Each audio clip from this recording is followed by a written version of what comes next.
Deep in the Whisperwood lived a young dragon named Flicker. Now, you'd think a dragon being afraid of fire would be a pretty big problem, but it wasn't for Flicker. "Hello," said Toby. "What's your name?" "Flicker," he replied. "Why are you hiding behind that log?" The annual dragon games were being held in the valley and all the young dragons were excited.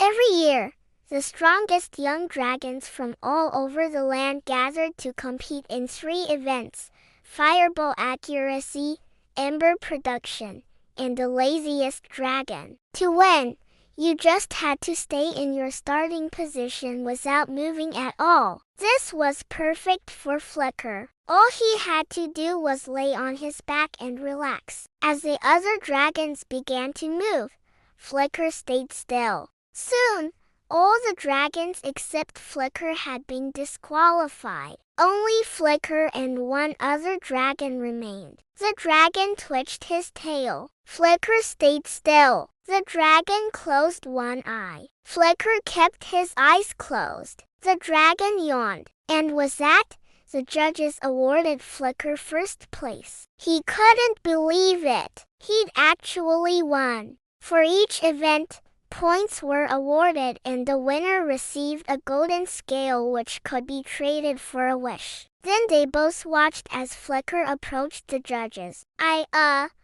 want to trade this for," he stammered, looking at the golden scale in his hands. "For what?" asked the head judge. "For some fire scales," said Flicker. The head judge was confused.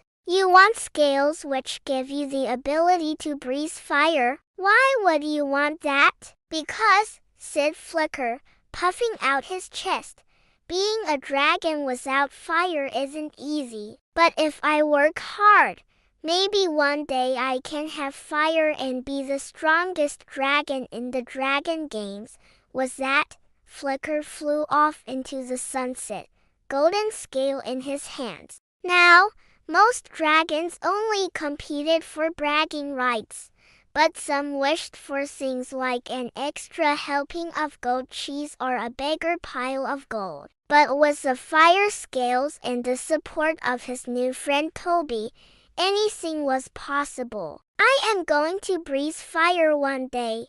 The end. But this year, Flicker wanted to win the golden scale. He wanted to prove to himself that he could do something his parents couldn't. "I'm not hiding," snapped Flicker. "I'm practicing my fire breathing." Toby tilted his head. "But you don't breathe fire. You just blow air." "That's not true," shouted Flicker. Toby laughed. "You say that like it's a bad thing," called Flicker, but Toby was already out of earshot. "Being a dragon without fire is like being a fish without water or a bird without wings. It's not normal."